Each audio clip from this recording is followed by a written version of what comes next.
Salut à toi, j'espère que tu vas bien et que tu as la forme. Aujourd'hui, on se retrouve pour parler encore une fois de la sous-location parce que je crois que tu n'as pas compris la puissance de ce truc. C'est parti, go maintenant. Pourquoi je dis ça? Il n'y a pas d'intro. Écoute, la sous-location, c'est la solution quand tu ne peux pas ou quand tu ne peux plus faire de crédit immobilier. En fait, il faut que tu comprennes un truc. Le crédit immobilier, dans ma technique, si tu veux, dans mon appréciation de la vie, c'est pour se libérer. C'est pour se libérer du travail. Pour se libérer du travail, l'immobilier, le truc qui est génial, c'est pas le remboursement du crédit. Encore une fois, j'avais fait une vidéo où je te disais, en fait, je m'en fous si dans 20 ans, j'ai 10 millions ou j'ai zéro. Tant que j'ai vécu une vie de ouf pendant 20 ans. Et donc, l'investissement immobilier, c'est ça, sa puissance. C'est que tu peux avoir un crédit, et donc, essayer de générer un cash flow. Et avec ce cash flow, tu peux éventuellement ou en vivre ou le réinvestir, mais en tout cas, tu peux en faire quelque chose. Et donc, quand tu as assez de cash flow parce que tu as additionné plusieurs biens, tu peux te libérer. Et je vois là, un peu dans les commentaires, dans d'autres vidéos, dans plusieurs choses, c'est qu'il y a certaines personnes qui se disent « Ok, donc la solution, c'est l'investissement immobilier, mais… » malheureusement, je ne peux pas investir ou je ne peux plus trop investir. Ou, ah oui, j'avais parlé aussi de faire des sacrifices de ouf pour réussir à investir. Et donc, il y en a qui se disent, bah merde, il va falloir que je trouve autre chose. Mais en fait, la sous-location, c'est exactement la même chose. Sauf que tu n'as pas besoin de crédit. Tu n'as pas besoin d'attendre 6 mois pour acheter un appartement. Tu peux en faire un toutes les semaines. Et tu vis avec exactement ce même cash flow que tu as quand tu achètes de l'immobilier. La différence quand tu achètes de l'immobilier, c'est qu'effectivement, le jour où tu revends, tu récupères quelque chose parce que tu as remboursé du crédit. Mais encore une fois, on vit ici, maintenant, et pas ni dans 15 ans, ni dans 20 ans. Et donc, à partir du moment où on arrive à dégager du cash flow avec un autre business comme la sous-location, putain, c'est jackpot. Donc, je vais en parler un petit peu dans cette vidéo.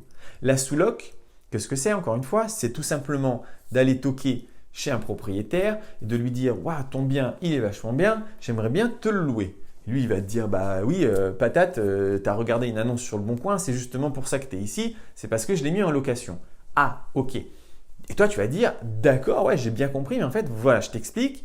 Moi, ce que j'ai envie de faire, c'est de louer ton appartement dans le but d'y loger mes clients. Mes clients, ce sont ou des gens de passage, ou des touristes, ou des gens pour du travail.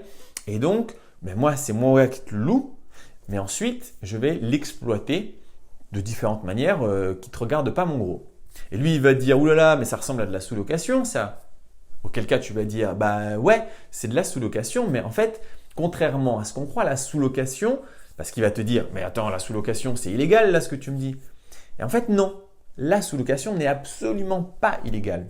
Ce qui est illégal, c'est de sous-louer ton appartement ou ta maison ou ce que tu veux à partir du moment où tu as un bail de loi 1989. Ce bail, c'est le bail pour habiter qui dit effectivement non, tu n'as pas le droit de faire de la sous-location. Éventuellement, ce que tu as le droit de faire, c'est de demander à ton propriétaire si tu as le droit de sous-louer. Si lui te dit oui, alors, ok, tu peux sous-louer, mais pas plus cher que le montant du loyer que tu payes. Et donc, ça ne sert à rien. Globalement, ça ne sert strictement à rien. En tout cas, tu ne vas pas gagner de l'argent dessus. Si tu pars en vacances pendant 3 mois et que tu veux louer et que ton propriétaire est d'accord, tu as le droit. Légalement, tu as le droit tant que ça ne dépasse pas le loyer. Ok, mais on va sortir de notre blocage. Notre blocage, c'est qu'on dit « Ah oui, mais sur le bail de loi 1989, on n'a pas le droit. » Eh bien, on prend ce bail, on le met en boule et ensuite, on le jette par terre et on lui donne un gros shoot. On n'en veut plus. On s'en fout de ce bail. Il y a plein de baux différents qui existent. Donc, il faut arrêter de penser à celui-ci. Évidemment, le propriétaire, lui, il va te dire « Bah, moi, je connais que celui-là. » Tu vas lui mettre ta main autour de son épaule, de ses épaules et tu vas dire « Viens, mon gars, on va faire un câlin et puis je vais t'expliquer comment ça marche. » Et tu vas lui expliquer qu'en fait, avec un bail dérogatoire ou bien alors un bail à usage commercial ou bien un usage professionnel, il y a plein de choses qui existent. Et donc ça, évidemment, je t'en parlerai plus dans une formation que je ferai très prochainement. Mais en tout cas, que tu saches que ça existe et que c'est quelque chose que tu peux utiliser. Donc tu peux l'inclure dans ta stratégie à venir.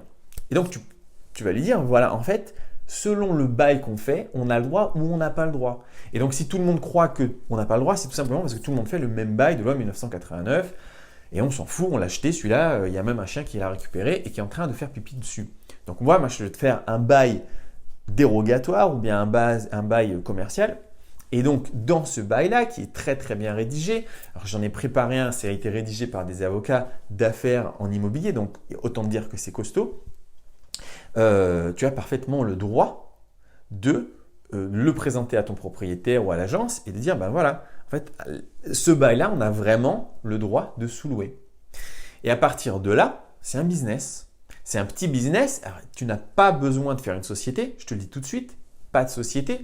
Tu peux, hein, mais tu n'es pas obligé, tu peux le faire totalement en nom propre, comme si c'était ton appartement.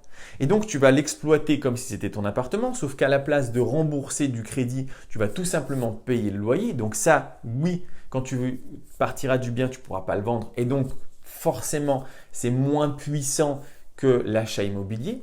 Mais l'objectif du cash flow, lui, il est là. Tu feras ton cash flow. Et moi, j'aime autant te dire que il y a des appartements que j'ai depuis 5 ans.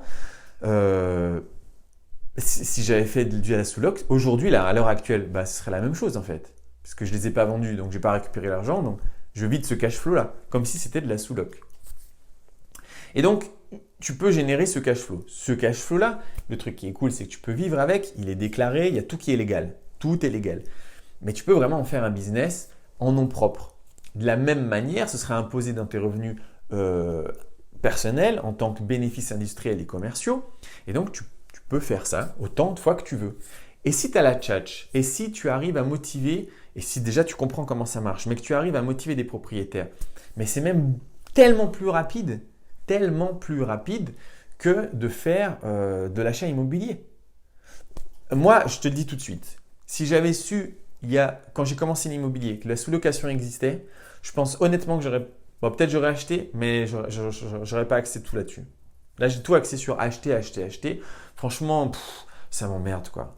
Là, la location, ça m'emmerde parce que des fois, tu as envie de dire « Oh, j'aimerais bien arrêter, tiens, pendant 1 an ou 2, puis reprendre après. » Quand tu as acheté plein de trucs, tu peux pas. Hein. Une fois que tu es lancé, tu es lancé. La sous-loc, tu peux.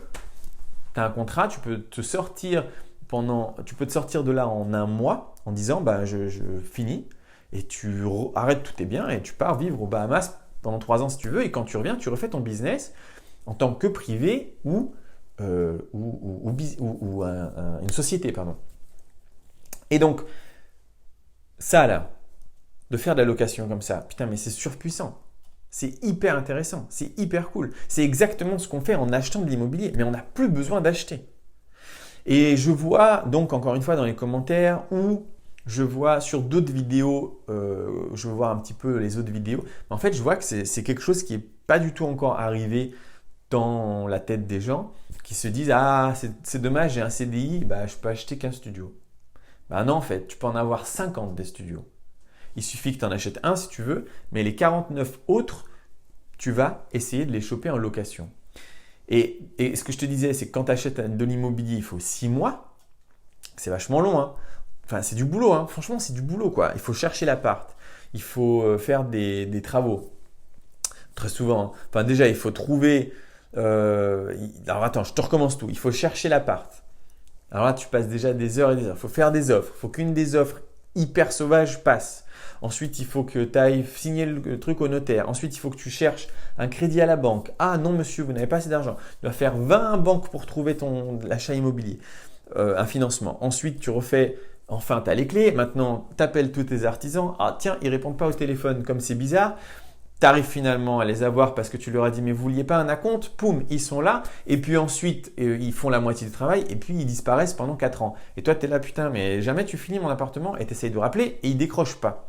Et une fois qu'enfin tu as fini ce problème-là, tu as un appartement, il va falloir que tu ailles le meubler.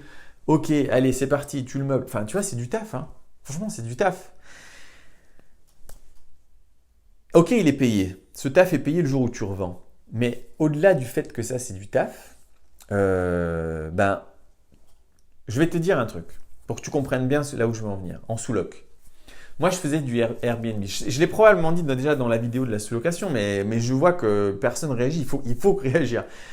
Dans moi, quand je faisais du Airbnb, je faisais, c'était des beaux salaires, enfin des beaux salaires, je faisais des belles rentes, tu vois, 1000 ou 1200 euros selon le studio par mois. Donc c'est cool. Mais franchement, j'en avais marre, hein. D'ailleurs, j'ai arrêté, j'en avais trop marre. Si un gars était venu en train de me dire, mec, je reprends ton Airbnb, mais au lieu de te donner 1200 euros, je vais te donner que 800. Et donc, tu gardes tout, c'est tout à ton nom, il y a tes meubles, les machins. Et puis, en fait, de 800 à 1200 euros, bah, c'est pour moi et toi, tu as tes 800. Franchement, 800 euros par mois, je l'aurais fait. Mais sans hésiter, en fait. Et en fait, même là, tu vois, si tu veux, les biens là qui étaient en Airbnb, maintenant, bon, ils sont plus ou moins vendus, mais on va dire, ils sont encore là pour le moment à moi. Ben, je les ai loués justement à 800 euros par mois. Pas à des gens comme ça, mais à des gens de passage. Et donc, en gros, en fait, tous les 6 mois, 3 mois, 4 mois, la personne part, puis il faut que je cherche quelqu'un d'autre. Si un mec était venu en me disant, je te loue toute l'année 800 euros par mois et j'en fais un Airbnb, mais go! Mais go! Et donc, toi, qu'est-ce que tu peux faire une fois que tu connais comment ça fonctionne avec les baux et une fois que tu sais un petit peu comment faire? Mais tu vas sur Airbnb, tu contactes tous les mecs qui ont un Airbnb et tu leur proposes de louer leur appartement toute l'année et de prendre, enfin tu vois, tu t'arranges pour que les loyers que tu vas lui donner et les loyers que tu peux louer, il y a 30 ou 40% de marge. Qu'est-ce qui t'empêche de faire ça, quoi? Et là, tu te fais pas chier avec rien. Tu n'as pas de truc, tout ce que je t'ai dit quand on achète de l'immobilier. Non, non, non. Tu y vas. Ah oui, super bel appart, il est super meublé. Tu signes ici et hop, c'est à toi, tu fais ton cash flow. Putain, mais tu peux en faire un toutes les semaines en fait, si tu veux. Tu vois? Donc c'est hyper puissant.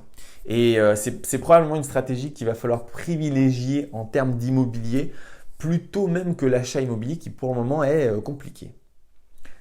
Si cette vidéo t'a plu, tu peux mettre un pouce bleu, tu peux laisser un commentaire, tu peux faire ce que tu veux, la partager ou la garder secrètement pour toi. C'est comme tu veux. En tout cas, on se retrouve pour une prochaine vidéo très bientôt. Pour le moment, je te dis ciao. Ciao.